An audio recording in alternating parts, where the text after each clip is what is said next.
लोग गिरफ्तार हुए हैं, उनकी वजह से जो है प्रशासन ने सीधे तौर पे ये बोला कि जो मुकदमा हुआ है वो बिना परमिशन के रैली निकालने को लेके था, आई लव मोहम्मद को लेके कुछ इस तरह का कोई मुकदमा नहीं। तो मैं प्रशासन से एक सवाल करता हूं कि वो लोग अभी तक क्यों अंदर हैं और क्यों उनको रिहा नहीं किया गया। बिना अनुमति के रैली निकाली गई थी।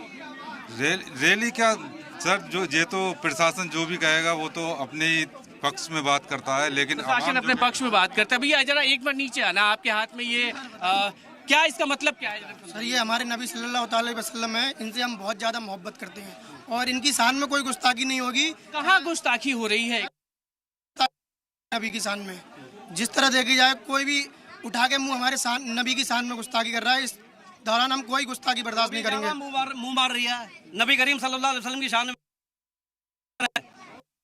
अगर कोई करेगा तो हम बर्दाश्त नहीं कर पाएंगे। तो यहाँ पे इकट्ठे हैं, यहाँ से मतलब क्या आगे का क्या एजेंडा है? अभी आगे एजेंडा जो आपको कल पता लग जाएगा, कल आपके रिपोर्ट में पता लग जाएगा क्या आगे का एजेंडा है। तौकीर साहब आए यहाँ पे क्या? तौकीर साहब आए? अभी नहीं आएंगे।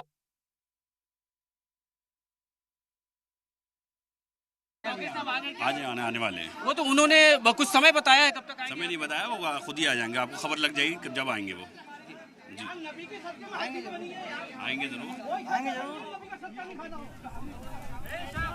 तो आपको बताते चले कि बरेली में नमाज के बाद यहाँ पर साफ तौर पर अब हंगामा देखने को मिल रहा है और आई लव मोहम्मद मुहिम में भारी संख्या में मुसलमान इकट्ठा हुए हैं। नमाज के बाद हाथों में तख्तियाँ लेकर यहाँ पर जो कानपुर में हुआ उसके खिलाफ कार्रवाई की मांग कर रहे हैं और साथ ही साथ भारी पुलिस दस्तों की यहाँ पर तैनाती की गई है। तो बरेली की तस्वीर इस वक्त आपकी स्क्रीन पर है।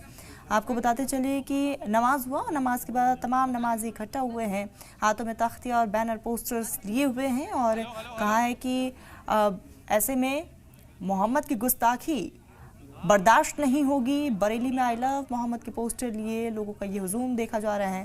हालांकि ऐलान पहले ही कर दिया गया था और उसी की तस्वीर इस वक्त आपकी स्क्रीन पर है। आपको बताते चले कि पहले से ही वहाँ पर पुलिस दस्तों को तैनात किया गया था और जिस तरीके से मौलाना तौकीर रजा की तरफ से एक वीडियो जारी किया गया था, नमाज के बाद सभी को इकट्ठा होने का हुक्म दिया गया था और मजिस्ट्रेट तक पैदल मार्च का भी ऐलान किया गया था और ऐसे में नमाज से पहले ही वहाँ पर पुलिस दस्तों की तैनाती रही।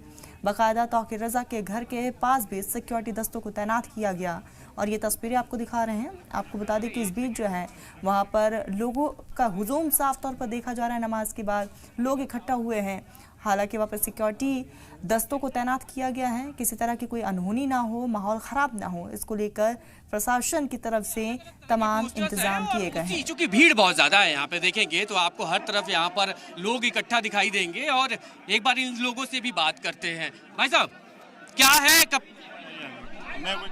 आप कोई कमेंट नहीं करेंगे? यहाँ पे अगर आप देखें तो हर तरीके से जो लगातार जो नारेबाजी और विरोध के तौर पे चूंकि यहाँ पर लोग यहाँ पर आए हुए थे, तौकीर रजा का यहाँ पे इंतजार भी लोग कर रहे हैं। एक बार फिर से लोगों से बात करने की कोशिश करते हैं। हाँ भैया, कहाँ से? क्या नाराजगी है, एक बार मुझे समझाइए, क्या नाराजगी? आप बताओ ना, आप भी तो आए हो। अरे बता रहे हैं, नाराजगी है कि जो भी चाहता है वो हमारे आका की शान में गुस्ताखी करता है। कहाँ गुस्ताखी? अभी कानपुर में 25 लोगों पर एफआईआर हुई है, आई लव मोहम्मद का पोस्टर लगा। वो एफआईआर इसलिए हुई है कि नवरात्रि को लेके पोस्टर फाड़े गए थे, इसकी वजह से मुकदमा दर्ज हुआ है। तो मगर साल में ये जानकारी है आप? ये जानकारी है? ये सुनो, साल में 4 बार आका की शान में कोई ना कोई गुस्ताखी कर ही देता है। कभी आका की बोलने पे, कभी आका की हदीस पे, हर किसी पे मतलब टारगेट जो है आका मोहम्मद सल्लल्लाहु अलैहि वसल्लम को करा जा रहा है। मतलब हमें गाली दे लो, हम कोई इसमें कोई दिक्कत वाली बात नहीं है, हम बर्दाश्त कर लेंगे। मगर यहाँ पे अभी इकट्ठा है, यहाँ से आगे के लिए कहाँ जाएंगे? नहीं जाएंगे, यहाँ से दे देंगे। प्रशासन कह रही है कि कोई भी गदर नहीं करना, तो हम प्रशासन के संग है, कोई भी गदर नहीं करना है। यहीं से नारे तो लग रहे हैं। नहीं तो नारे तो हम लेंगे अपने, मतलब जो नाराज है हम तो उसका तो इजहार करेंगे।